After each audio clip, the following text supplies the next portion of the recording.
What it do, citizens of P-Town? You know what this is. This is none other than my video where I go over all the movies I've watched in 2024 so far, this first half. And the reason why I'm doing, two halves for 2024 is because if I were to wait until the end of the year to talk about all the movies I watched, I mean, if you look at my number, I've watched 83 movies so far this year, and it is currently July 7th. It would take way too long to do one video if I were to go over everything. And even now in this first half, the first half of 2024, this video isn't even going to cover every single one of these movies. So that's why I'm doing this in two halves, starting with, from January to June.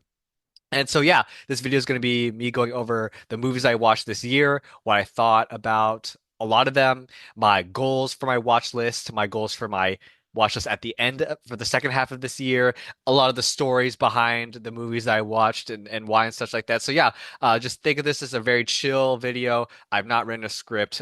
Just think of this as a live stream. I mean, I'm recording this through Zoom, so you can think of this as just like a podcast video of sorts, not really structured. I'm gonna ramble. I'm gonna allow myself to go, take the moments to think. Just watch this video in the background, maybe while you're doing dishes, maybe while you're folding laundry.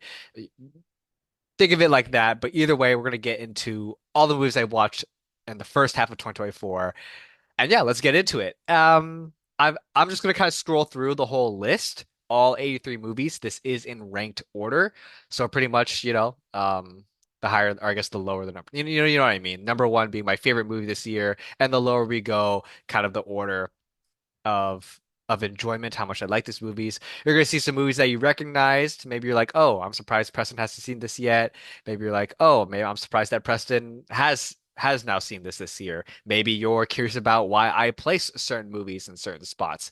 And we'll go over, like I said, a good amount of them in this video. So those are all the movies I've watched this year. Just to show you. And yeah, now next, I guess if I were to talk about films individually, I will start with the first row, the first five movies. Those would be the planned ones that I want to talk about. And then the rest I talk about, I'll just kind of bounce around to whatever I feel like at the moment. So, starting off with number one, my current favorite film that I watched so far, 2024, The French Connection. It's so interesting because I think I watched this film for the first time in February. And we're in July right now, and I'm already associated with this movie. When I talk with movies with my friends, and we talk about films from, say like crime films or films for the new Hollywood era, this film gets brought up and it's associated with me alongside Chinatown, who some of my friends have seen and really enjoyed. And it's just, it does speak volumes to how much I enjoyed The French Connection when not even a few months after I watched it, which was reminder very early on 2024. Within a few months, I've already become associated with this movie. This is kind of like a Preston Core type of movie, which shows how much I loved it. I mean, this is fantastic. Easily one of my favorite films of the 70s, easily one of my favorite new Hollywood films, and it's definitely up there among my all-time favorite films. I mean, I watched this like a month. I rewatched it a month after watching it for the first time. It is just such an amazing ride. It's consistently entertaining. It's so enjoyable. It's such a fun game of cat and mouse. Definitely recommend The French Connection if you haven't seen it. Next up at number two is Junta Yamaguchi's River. Let's talk about River as well as the number ninth pick, Beyond the Infinite 2 Minutes. I'll talk about both these movies because these are from the same director. Junta Yamaguchi is my favorite director to emerge this decade in the 2020s. Both these films right here, River as well as Beyond the Infinite 2 Minutes, are both fantastically enjoyable films. I mean, River, just to kind of give you a quick sentence premise, it's about a inn somewhere in Tokyo in the mountains, and the staff, the inhabitants begin to realize that they are in a 2 minute time loop. So River is about these characters navigating the time loop, both the source of this time loop, how it works, maybe try to figure out why it's happening, and also navigating how to live in this time loop when the food that you just ate 2 minutes ago now reappears and it doesn't go away, or you're trying to write a story and every single bit of progress you make is now reverted back to where you were 2 minutes ago. It's such a fun and entertaining movie, and I love, love, love the premise. If I had watched River in 2023, because it's a 2023 movie, if I watched this last year, this would have been my film of the year. It would have been over Oppenheimer in my end of the year movie list, to be honest. Such a fantastic film. And Beyond the Two Infinite Minutes was also a very fun film. It's also time related. It's about um these people in this like shop or this cafe, and they discover that one of their TVs plays 2 minutes into the future. And so that whole film is kind of about navigating the future. Is future destiny? Is it predetermined? Just how much of the future do you reenact? Do you play into the future and make it come true? Or is it, or is it predestined? Are you determined? Is your future already set in front of you? It's very interesting, and both were incredibly fun and entertaining and short watches too. I'm just so excited for Junta Yamaguchi's next movie. If he decides to do another time movie, I don't think he should do time movies for the rest of his career, but I want at least one more. At least one more, and I'm just so excited to see it. So yeah, Junta Yamaguchi, definitely recommend giving either of these films a shot. I believe that Beyond the Two Infinite Minutes is available on Amazon Video, Amazon Prime Video, and I think River might be too. So go ahead and check those out. Yes. Next up, we have at number three, The Seventh Seal. So The Seventh Seal, one of the most acclaimed films of all time. Swedish film by Ingmar Bergman, one of the greatest to ever do it. This actually is not my first Ingmar Bergman movie. The first two that I watched were actually Wild Strawberries and Persona, two also big highlights in his filmography. And with those films, I kind of came across, I wasn't really too positive about them. Wild Strawberries, I found a little boring, to be honest.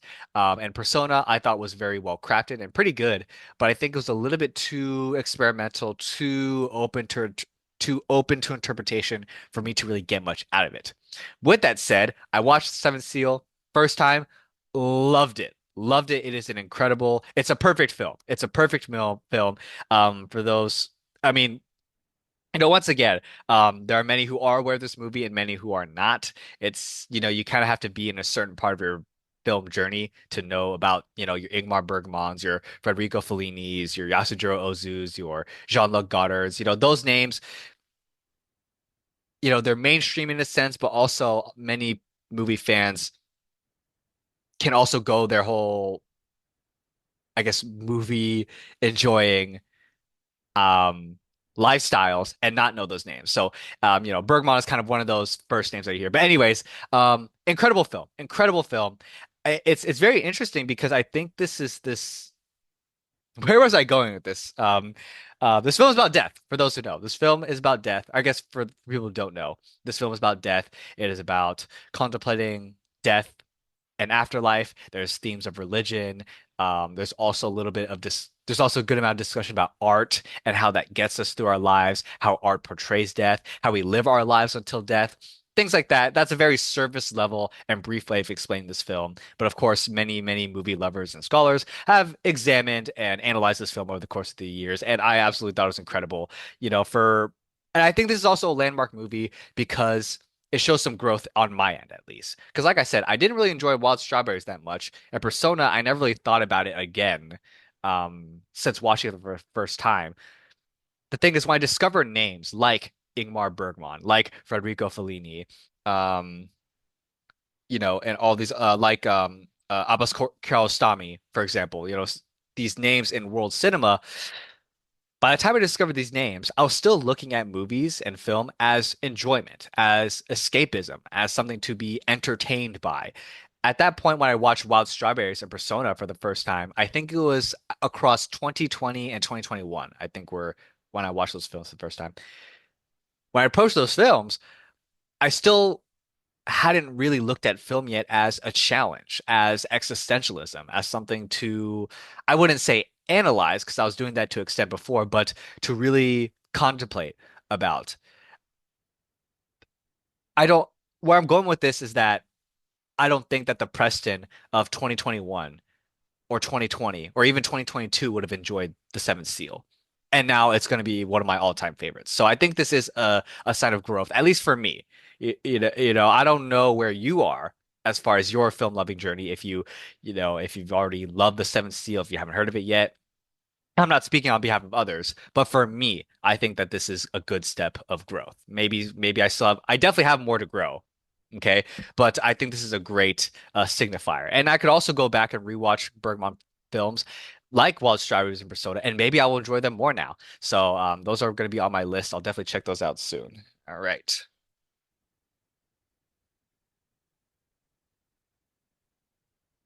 Okay, next, number four, Lawrence of Arabia. This is also a landmark film for me.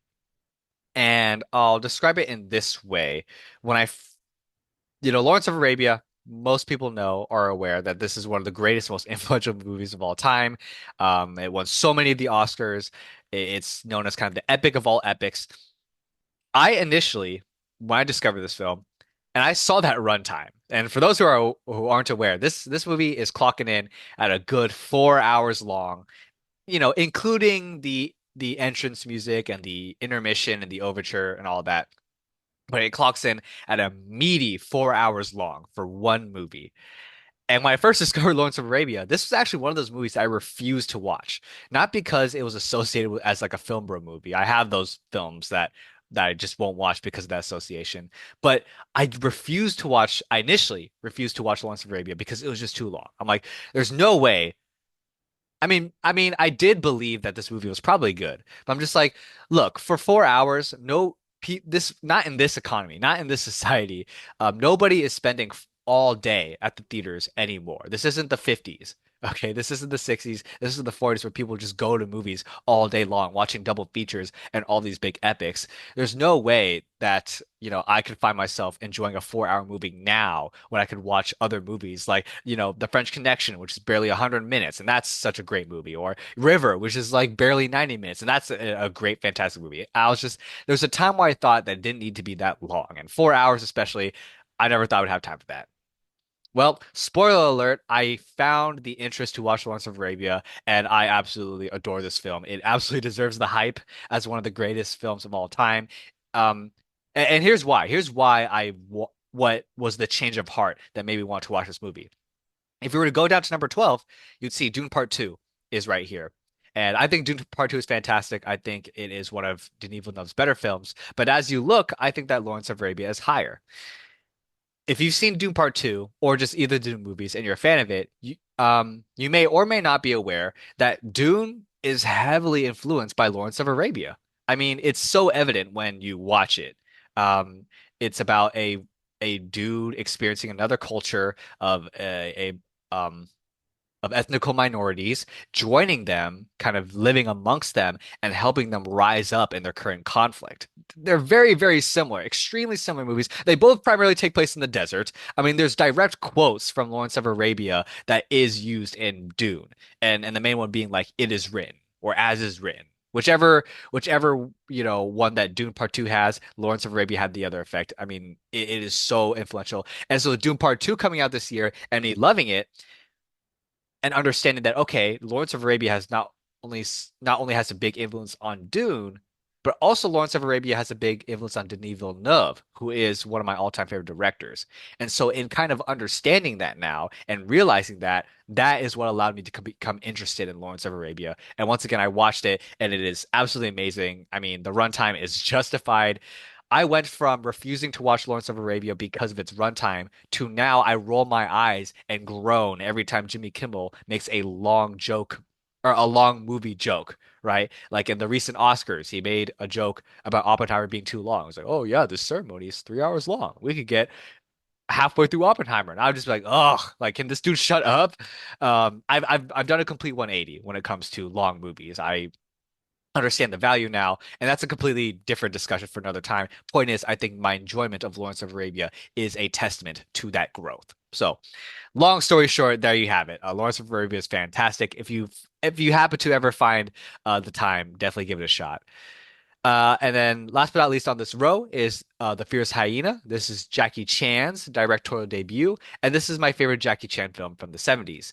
And this isn't his first big movie. Jackie Chan did begin to emerge on the scene with films like Snake and the Eagle's Shadow, as well as the original Drunken Master. I think The Fierce Hyena, like I said, so far is my favorite Jackie Chan film from the 70s. It is fantastic. It's consistently entertaining, overstuffed with a lot of great action and fighting. Very funny. One of his best films, to be honest. And yeah, so that's it for the first row. I'm not going to do this with all 83 movies. Moving forward, I am going to kind of bounce around. Let's get you an idea of kind of the ranking. So obviously this is in ranked order, but let's talk about kind of the different sections of enjoyment. So I would say three are really the five-star movies. Four through about 13 are like the 4.5 star movies. Maybe I could see myself putting Joint Security Area at 4.5. But anyways, numbers 14 all the way through about 40. 14 through 40 are like the 4 stars. 41 through I'm gonna say about like 63 are the 3.5 stars. And then anything 64 through, we're gonna go with about 78, 79 are the 3 stars. Cube and Madam Web are lower. That's it. And the Cube and Madam Web are the bad movies I saw this year. And Blue is unrated. And I'll talk about that when I kind of get to the bottom of the list. But yeah, that's kind of like the gauge for the rating groups and the different tiers of films I enjoyed. So yeah, let's just bounce around a little bit. What is there to talk about? Two Steven Spielberg movies, The Color Purple and Catch Me If You Can, are both 4.5 star movies. I think they're fantastic. Um, The Color Purple probably deserves some discussion. Yeah, let's talk about The Color Purple. The Color Purple is a great movie. I think it's one of Spielberg's most seamlessly directed movies. I was not lost in the narrative at all. I was consistently rooting for um her name's not Ellie. It's not Elise, something in between. Elsie, Whoopi Goldberg. Okay. Whoopi Goldberg had such an amazing performance in this movie. I don't think that Spielberg was the best person to direct this film. I agree. It's very interesting how Spielberg makes a story that is very dark and, very mature. He turns a rated R story into a PG-13 movie. He makes very heartbreaking moments feel very sentimental and very cinematic. And, Quincy Jones's score is just swelling to make very dark moments feel, once again, epic and cinematic and things like that. And, he softens things to make it PG-13. He's able to do that, but then when he does Schindler's List, a movie about the Holocaust, he's able to take it very seriously. He doesn't shy away from any of the violence, and it's a very serious tone, as it would be to depict those events.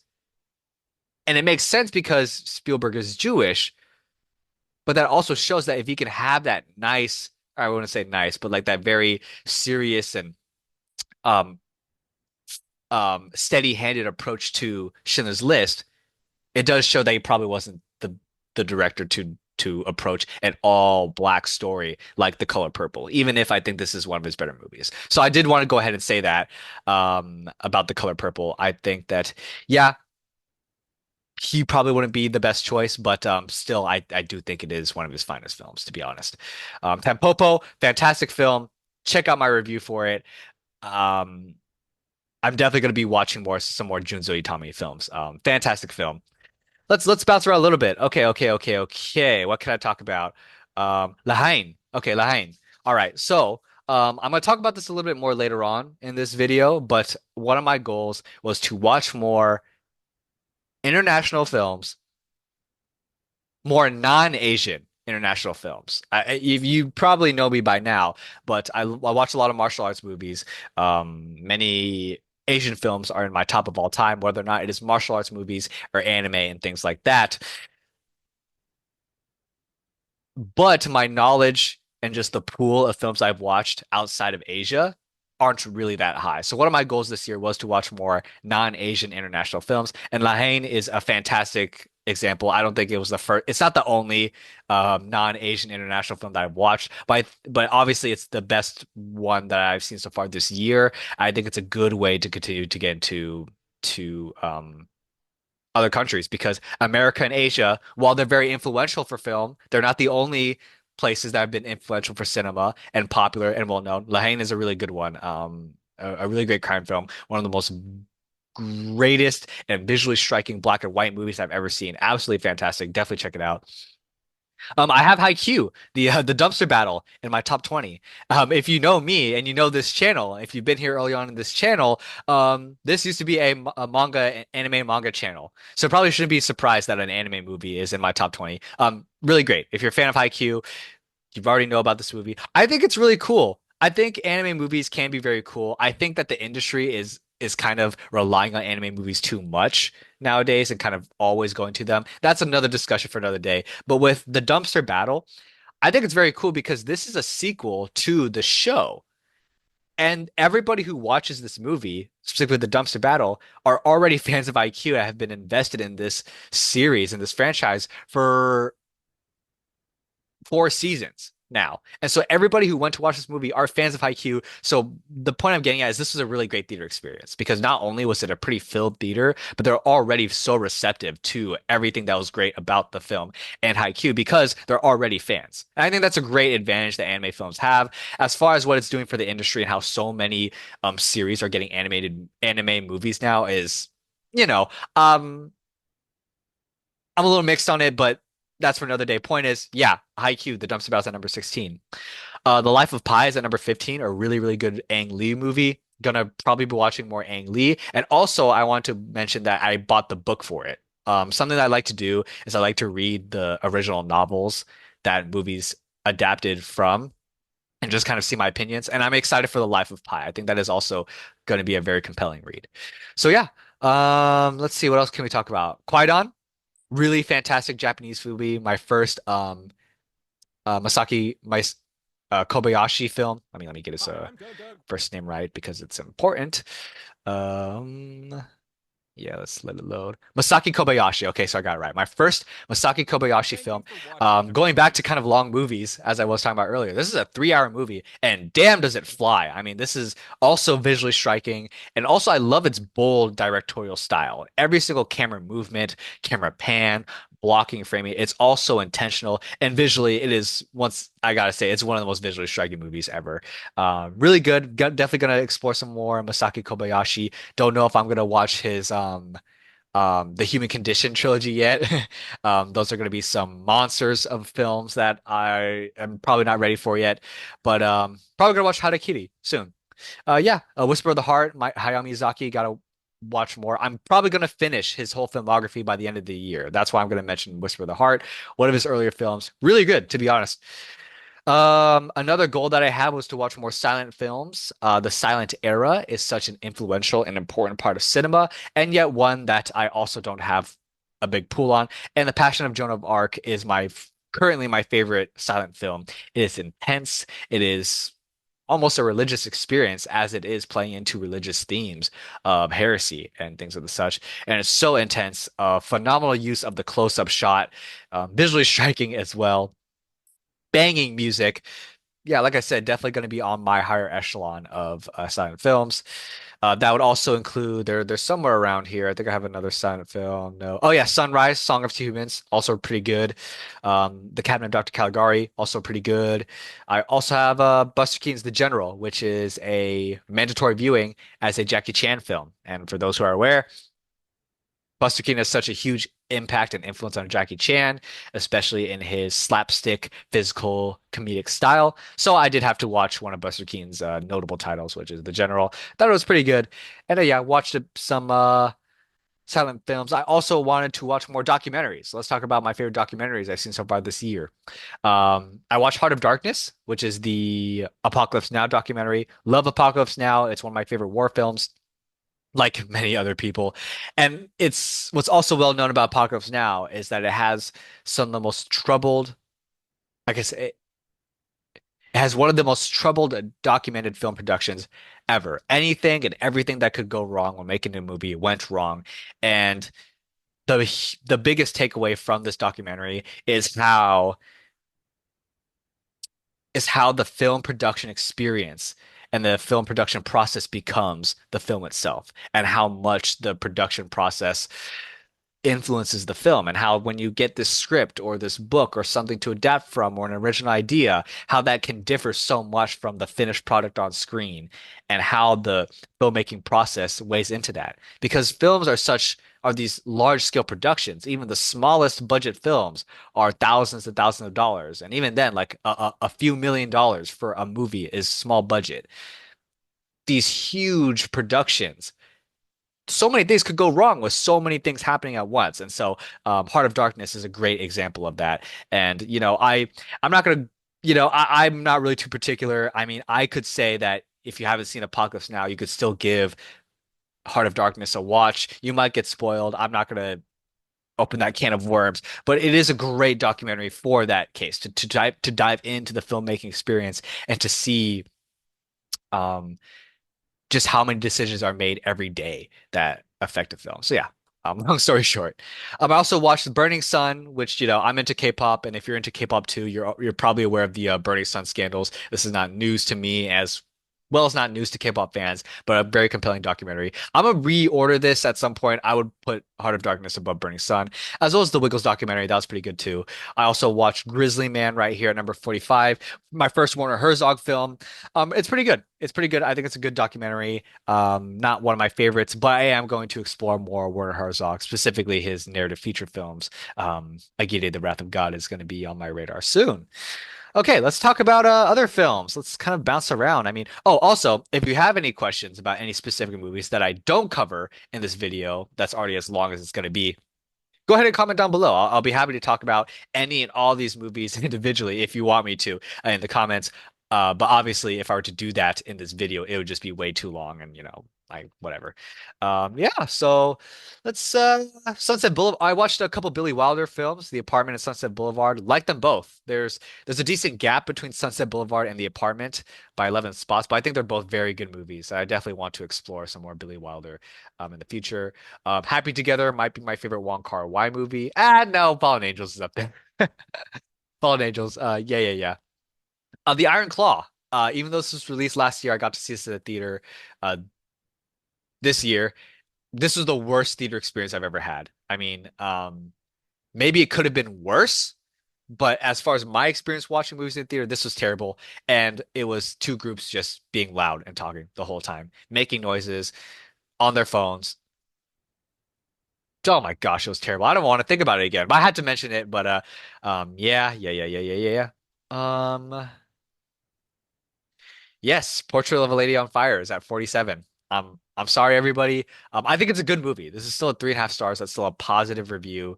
Gorgeous movie to look at. Very well acted. I just didn't really resonate with the story as much. Sorry, sorry. You can critique me in the comments. I'll talk about it later. Uh, watched Scent of Green Papaya or Mùi Đu San in Vietnamese. Excuse me by accident. But anyways, I have to watch more Vietnamese films because it's a slightly it's a little I wouldn't say it's behind, but it's not as big of a market for film. But as an Asian American, as a Viet Gu, gotta watch some more Vietnamese films. I'm gonna watch. There's I think at least a couple on this list. Yep. When the 10th month comes right here, as well as on my watch list, I gotta watch more. But yeah, there you have it. What else to talk about? What else to talk about? Poor Things at 61. One of the most was the most one of the most decorated films at the recent Oscar ceremony this year. At 61, yeah, I thought it was good. I thought it was good. I don't think it was a bad movie. It's just not one of my personal favorites.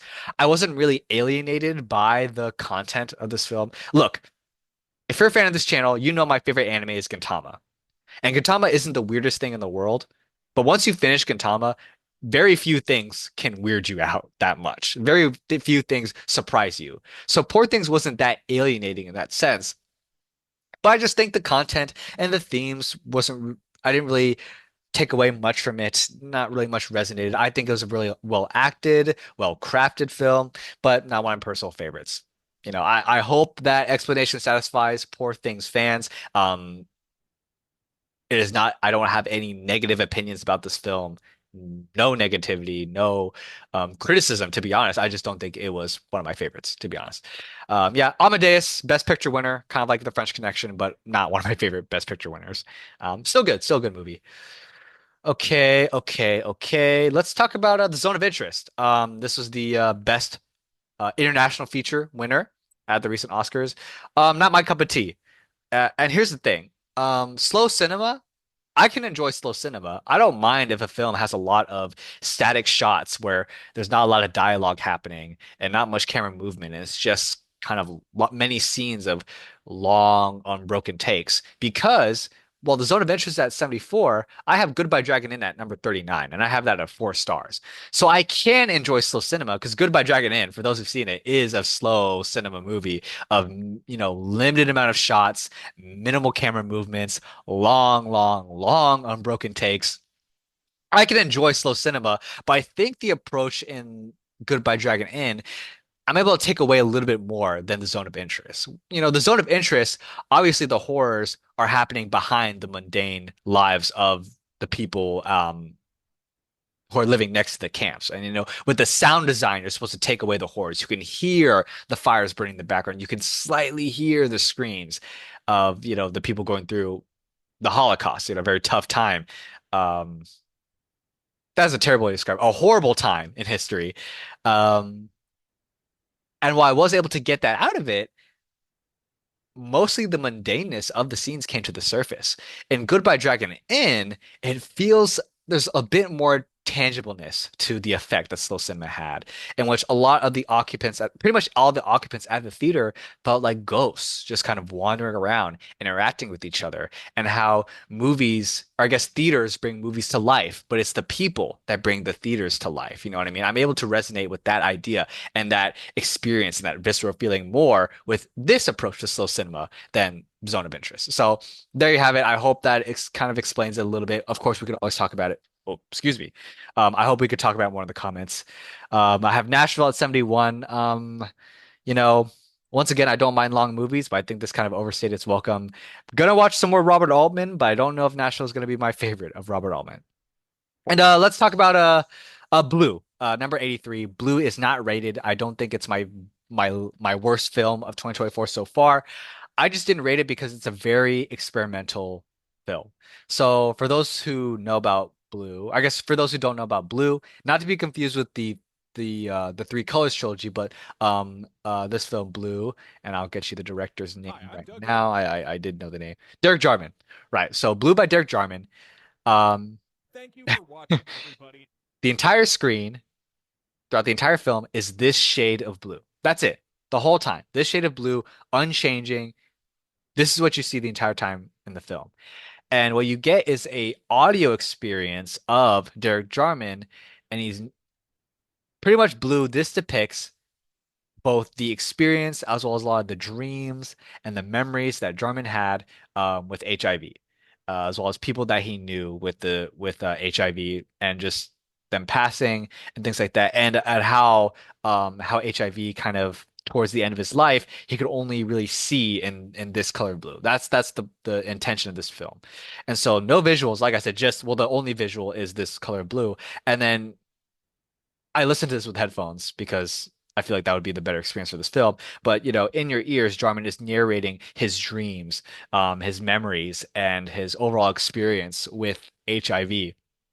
And it's very personal, but I think it was a bit too experimental for me to get much out of it. I think that maybe in terms of enjoyment or how much it resonated with me, I could see myself giving this a 3.5 stars, probably a 3 stars. But for something that's so personal, for an experience that I have not gone through, to live with HIV and to kind of feel that kind of take away your life and just kind of growing more feeble and things like that. It's so personal that I feel weird rating this movie and kind of giving a rating to this very artistic experience. So that's why I didn't rate it. It's very artistic, very experimental, and definitely give it a shot if you're interested. And give it a try. As a challenge. I definitely took that leap. Like I said, I don't think it's a bad movie.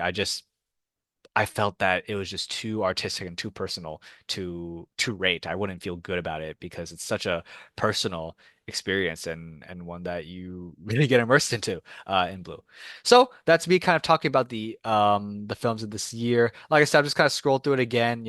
Once again, if you have questions about the films I watched, why I placed them in this certain order, what I thought about each film individually, go ahead and let me know in the comments. I'll be happy to answer them in detail. And so I want to go into the second half of this video, which is my watch list. So I prefaced a little bit about the goals that I had for watching this year, and I'm going to present them right now, and then how my watch list for the end of the year might reflect some of those goals. So let me just pull up something real quick on my phone. Actually, okay, I'll just put up the watch list right now. There you have it as it loads. So we're at 92 films on my watch list. It was at 100. I added more to it in June and then watched a few more on the watch list. So yeah, so let's just take a look at this watch list, all 92 of them, a little bit more. I obviously don't plan on watching all 92 by the end of this year. But like I said, we're already halfway through the year and I've watched a lot, so I could keep a pretty high pace. Let's get some more goals accomplished. So yep. Here is it all. So to kind of gauge how long the movies have been, okay, hold on 1 second. I need some water.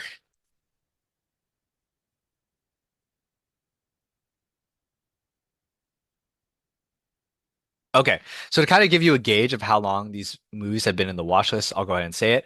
So starting from The Hidden Fortress, so I would even say like Lady Vengeance. So maybe these like 12 films right here, from Hidden Fortress to Lady Vengeance, these movies have been in my watch list ranging from when I first got a letterbox in about 2020 or 2021 to about like 2021, 2020, late 2021, 2022. So these films have been on my watch list for many years. Like I said, Hidden Fortress and How to Kill You, I know have been in my watch list since I first got a letterbox account and saw these films, very high in the top 250. And then yeah, so these ones haven't been watched for a long time. This isn't like the only batch. Obviously, I've gone back and kind of watched a few among this batch. But yeah, kind of going from The Blade to about I want to say Bringing Out the Dead. This could be within like 2022, 2023. I would say from The Bad Sleep Well to about Monster would be like actually no, from The Bad Sleep Well to All That Jazz would be about late 2023, and then M pretty much all the way from M to Suspicion. So, another 50 or so movies I added within the last month. I try to keep my watch list at 100 films because I feel like if it's more, I'm going to get overwhelmed and I'm going to be trapped in kind of that cycle where I don't watch a lot of my watch list. If you kind of relate to that, if you have so many films on your watch list and you look at your watch list and you're just like, I don't know what to watch, and you end up not really watching much from your watch list. If you can relate to that experience, my preventative measure to stay on my watch list is to keep it at 100 films. So, not more than that. Obviously, I'm gonna watch outside my watch list because that just happens. But these are the films I do intend to watch, or I guess to the pool of films I tend to watch for the rest of the year. Um, so, like I said, some of my goals were to watch more silent films, and that's reflected just a little bit. Nosferatu is on the list. The Great Dictator, Charlie Chaplin, arguably the silent film GOAT, is on my watch list. The Artist, this one Best Picture, for 2000, I guess for the 2012 ceremony, but this is a silent film. Is that it as far as silent film goes? Yes. So not much, but a few, just to kind of continue on with that goal. As far as my intentions to watch more non-Asian international films, let's see what I have. I have Close Up, Abbas Kiarostami. Let's see what else. M, Fritz Lang, Battle of Algiers, Aguirre, The Wrath of God. I mean, Blow Up is technically a British film, but it's still in the English language, so um, not really too different. Let's see. Where's the Friend's House? Also, Abbas Kiarostami. Let's see. And then Playtime, Jacques Tati. Not too much, but it's getting a start. I understand that a big reason why I love a lot of Asian films is because I have a rooted, I guess, anchor in martial arts films. And so, when I like martial and anime, so from martial arts films and anime, I can branch off a lot there, and I can discover so many films across Asia just from those two anchors alone. With things such as French films or Italian films, I haven't found that anchor yet. So I decided to try a French New Wave film in Playtime, see what we can do there. Um, but yeah, that, once again, not too much. I hope to improve that more in my next batch of watched films. I have a list, I'm like a subsidiary list kind of growing. But we'll start there for now. You don't become an expert overnight.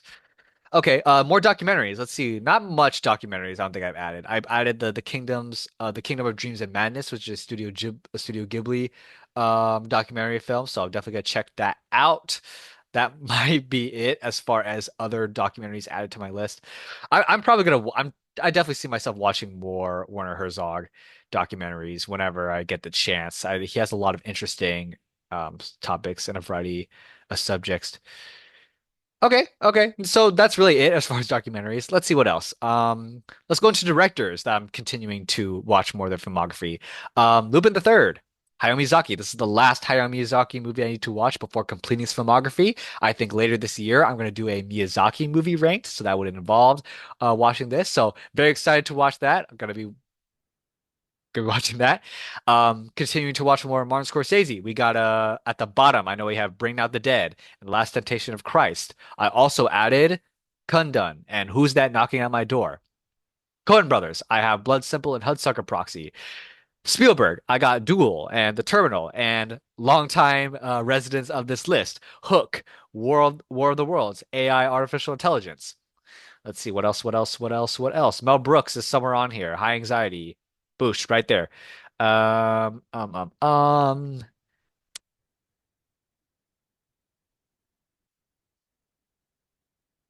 Sorry, sorry. Gone Girl, some David Lynch. I'm not particularly a fan of David Lynch, but I am very interested in Gone Girl. I do think he's a pretty good director.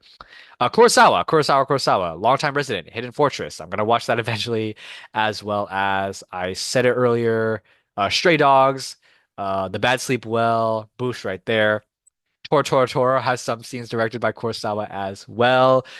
William Friedkin, The Sorcerer and The Exorcist. Other Spielberg films, The Terminal and Duel, if I haven't mentioned that already. David Lean, I was talking about Lawrence of Arabia earlier. The Bridge on the River Kwai, which is, I think, one of the coolest names for a film ever. Gonna watch that. Um, a couple Wim Wenders films, it seems. We have Paris, Texas right here, as well as Perfect Days. More Jackie Chan per usual. We got Robin B. Hood, Mr. Nice Guy, Who Am I, somewhere down there. David Lynch with Mulholland Drive. I've seen now three David Lynch films, which is Elephant Man, Blue Velvet, and is that it? Are those the only two David Lynch films I've seen? I haven't seen Eraserhead yet. Okay, so I've just seen Elephant Man and Blue Velvet.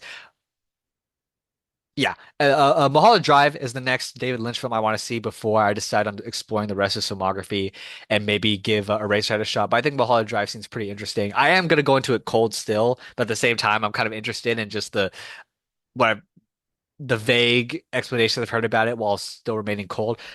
Gonna give it a shot. We're gonna see if I enjoy more David Lynch. Oh, speaking of Spielberg, Empire of the Sun, right there. Robert Altman, we got Long Goodbye. Alfonso Cuarón, Children of Men. Fritz Lang with M.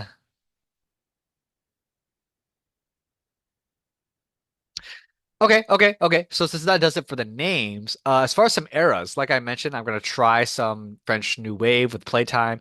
I also am very compelled by New Hollywood, so that has these movies right here with The Sting and Butch and Sundance with both with Paul Newman, as well as Bullet with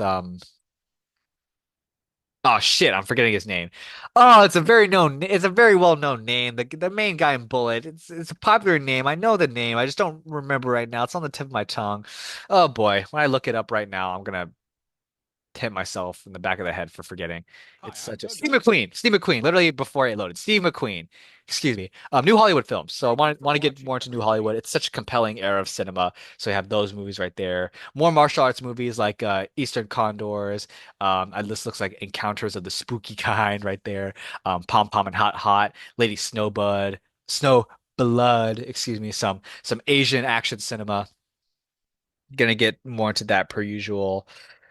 Any other eras that I'm like, Long Goodbye, New Hollywood. Oh, Come and See. That's a Russian film. Forgot to mention that earlier.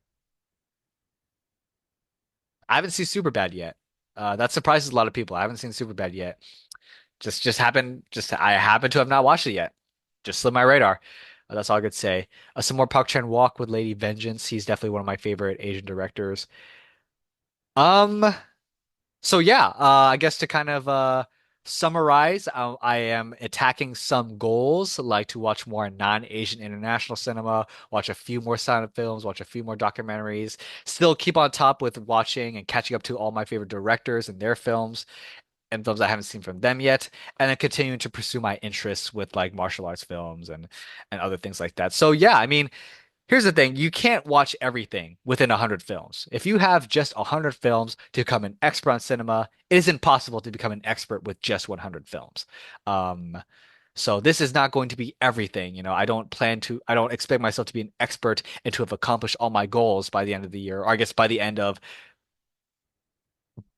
time that I empty out this watch list. I don't expect myself to be an expert. That's why I'm kind of making another watch list on the side to kind of add to pursue those goals even further.